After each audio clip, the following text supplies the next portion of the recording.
South China सी के ऊपर Cathay Pacific flight के पायलट के पास विमान को समुद्र में लैंड कराने के अलावा अब कोई भी ऑप्शन नहीं बचा था, क्योंकि दूर दूर तक नीचे पानी के सिवा कुछ भी नहीं दिख रहा था। यह एक ऐसे चाल में फंस चुका था जिसका तो बीच हवा और इतनी ऊंचाई पर कोई भी इलाज नहीं था। आखिर ऐसे इस फ्लाइट के साथ क्या हुआ था जिसकी वजह से पायलट को ऐसा करना पड़ रहा था? तो आइए जानते हैं पूरी कहानी आज की इस वीडियो में।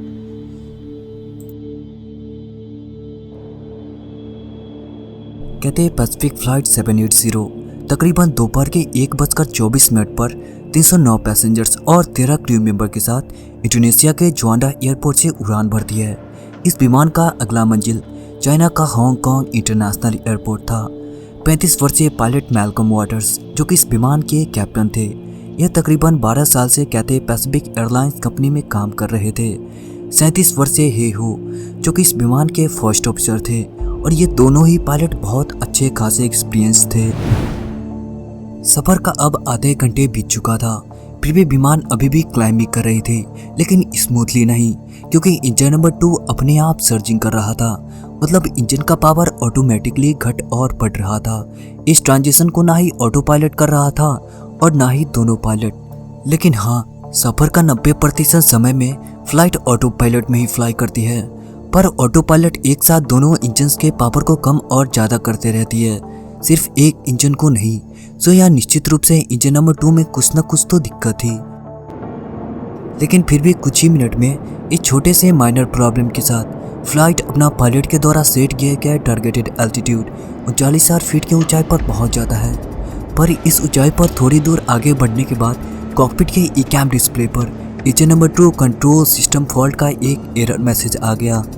इस एरर का मतलब था कि फ्यूल में कंटामिनेशन होना, यानी विमान के तेल में कोई ऐसा पदार्थ मिला हुआ था जिसके कारण इंजन को सही ढंग से रनिंग करने में दिक्कत पहुंचा रही थी। अगर यह दिक्कत इंजन नंबर 2 के साथ हो रहा था तो यह दिक्कत इंजन नंबर 1 के साथ भी होना चाहिए था, क्योंकि विमान का जो ईंधन था वो तो दोनों इंजन के लिए सेम ही था। सो यहाँ निश्चित रूप से इंजन नंबर 1 को भी फ्लक्चुएट करना चाहिए था।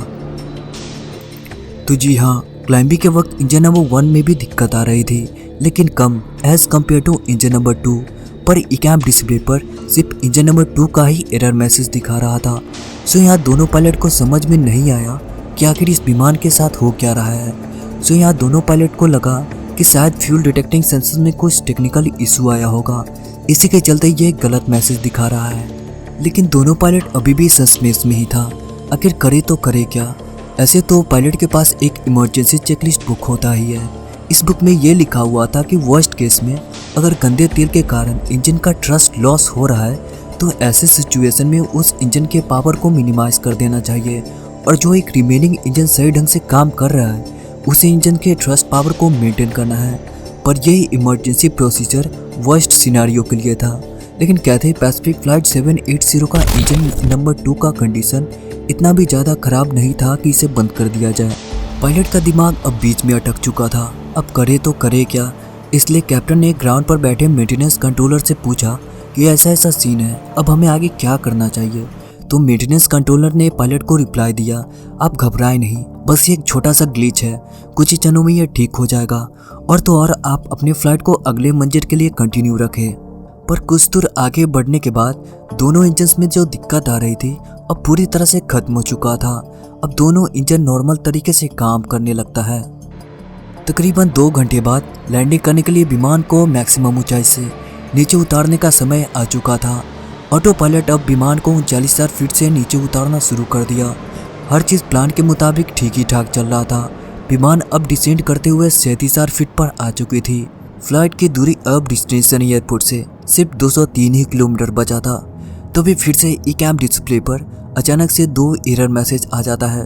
पहला engine number 1 control system fault का एरर मैसेज। यह सेम वही वार्निंग है जो कि क्लाइंबिंग के वक्त इंजन नंबर 2 के साथ आया था। और दूसरा इंजन नंबर 2 स्टॉल। इसका मतलब ये था कि इंजन नंबर 2 अब पूरी तरह से काम करना बंद कर दिया है। लेकिन प्रोसीजर के मुताबिक इंजन नंबर 2 को पूरी तरह से शट डाउन नहीं करना था, सिर्फ और सिर्फ इंजन नंबर 2 के थ्रस्ट लीवर को मिनिमम मतलब आइडल पोजीशन पर रखना था। इसलिए दोनों पायलट क्विक एक्शन लेते हुए इंजन नंबर 2 के थ्रस्ट लीवर को आइडल पोजीशन पर कर दिया, और साथ साथ हांगकांग कंट्रोल टावर को पैन इमरजेंसी भी डिक्लेयर कर दिया और अपना सिचुएशन भी बताया कि इंजन नंबर 2 अब डेड हो चुका है, हम सिर्फ एक ही इंजन पे फ्लाई कर रहे हैं। लेकिन इंजन नंबर 1 अभी भी कुछ हद तक वर्किंग कंडीशन में ही था।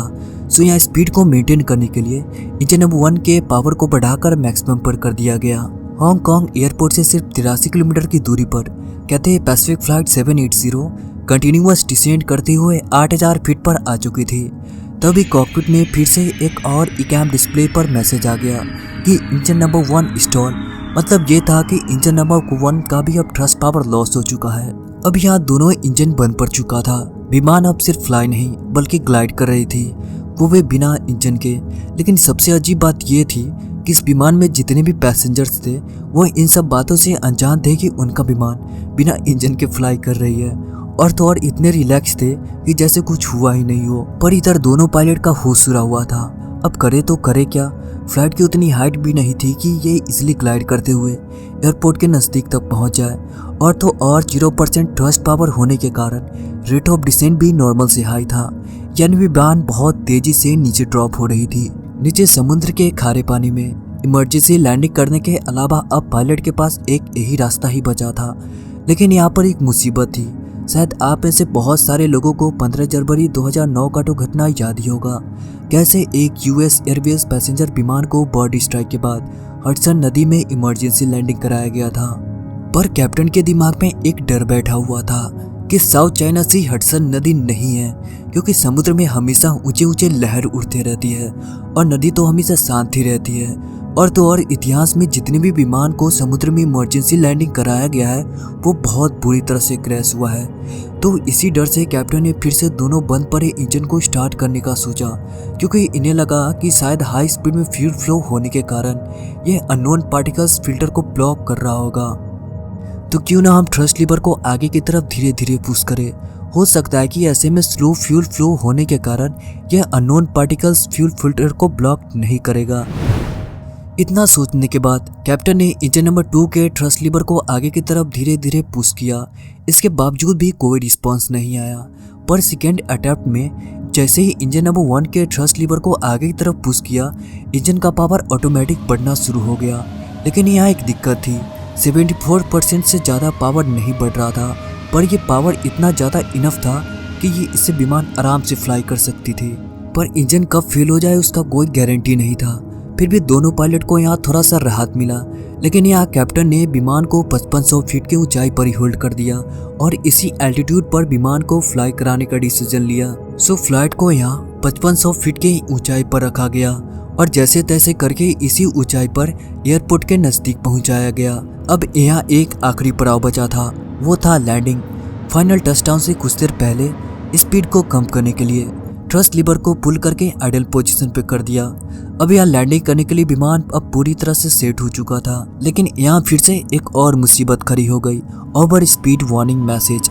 जबकि कैप्टन ने ऑलरेडी इंजन के पावर को कम करने के लिए थ्रस्ट लीवर को आइडल पोजीशन पे रखा हुआ था। पर जब कैप्टन का नजर इंजन के थ्रस्ट पावर इंडिकेटर की तरफ पड़ा तो होश ही उड़ गया, क्योंकि इंजन का थ्रस्ट पावर अभी भी 74% पर ही अटका हुआ था। न ये कम ही हुआ था और न ही ज़्यादा। अब यहाँ आगे के एक्शंस लेने के लिए पायलट के पास उतना समय नहीं बचा था, और तो और स्पीड भी लगभग 230 नॉट्स था, यानी ये मिनिमम टचडाउन स्पीड से दुगुना। सो इतनी स्पीड पर टचडाउन करने के लिए कैप्टन ने पहले विमान को लेफ्ट साइड झुका दिया और फिर राइट साइड। उसके बाद दोनों पहिया रनवे पर रगड़ खाते हुए बहुत तेजी से आगे बढ़ने लगा। स्पीड को कम करने के लिए सिर्फ एक ही रिवर्स थ्रस्ट बचा हुआ था, इसलिए एक ही रिवर्स थ्रस्ट को एक्टिवेट किया गया और साथ साथ मैनुअल ब्रेक्स और एयर ब्रेक्स को भी। पर इन तीनों ब्रेक में से मैनुअल ब्रेक्स को ज़्यादा अप्लाई किया जाने लगा, तब जाकर कहीं विमान बहुत ज़्यादा मुश्किल से रनवे के दूसरे छोर पर रुक पाया। पर खतरा भी टला नहीं था, क्योंकि ओवर स्पीड के कारण ब्रेक्स पैड का टेम्परेचर लगभग 1000 डिग्री सेल्सियस के तकरीबन पहुंचने वाला था। अगर हाइड्रोलिक फ्यूल इसके कांटेक्ट में आता तो आग लगना निश्चित था, पर दमकल कर्मचारियों ने इस खतरे को तुरंत टाल दिया। लेकिन सबसे बड़ा सवाल तो अब खड़ा होता है कि इस विमान में गंदा तेल कहां से पहुंचा, जबकि उड़ान से पहले बहुत ज़्यादा हाई मेंटेनेंस और प्रिकॉशंस को फॉलो किया जाता है। सबसे पहले तो इन्वेस्टिगेटर ने विमान के फ्यूल सैंपल को कलेक्ट करके लेबोरेटरी में भेजा, तो पता चला कि सुपर एब्जॉर्बेंट पॉलीमर नामक एक एलिमेंट था। इस एलिमेंट का कैरेक्टर यह था कि जब यह सैलिन वाटर मतलब नमकीन पानी के कांटेक्ट में जैसे ही आता है तब ये धीरे धीरे बहुत ज़्यादा हाई अमाउंट में वाटर को एब्जॉर्ब करना शुरू कर देता है और बाद में यही चीज़ चिपचिपा बन जाता है। तो इसका मतलब यही jelly type polymer fuel filter को ब्लॉक कर दे रहा था और साथ साथ डैमेज भी। लेकिन फ्यूल में सैल्टी वाटर कहाँ से मिक्स हो गया? तो पता चला कि घटना से एक दिन पहले जोंडा एयरपोर्ट पर अंडरग्राउंड फ्यूल सप्लाई सिस्टम को अपग्रेड किया गया था, पर अपग्रेडेशन के दौरान उसे खुला ही छोड़ दिया गया था और एटमॉस्फेयर में exist saline moisture fuel storage tank में से जा मिला और बाद में यही चीज़ घातक साबित हुआ। जोंडा एयरपोर्ट समुद्र के नज़दीक ही बसा हुआ है, इसलिए यहाँ का एटमॉस्फेयर सैलिन मॉइस्चर ही रहता है।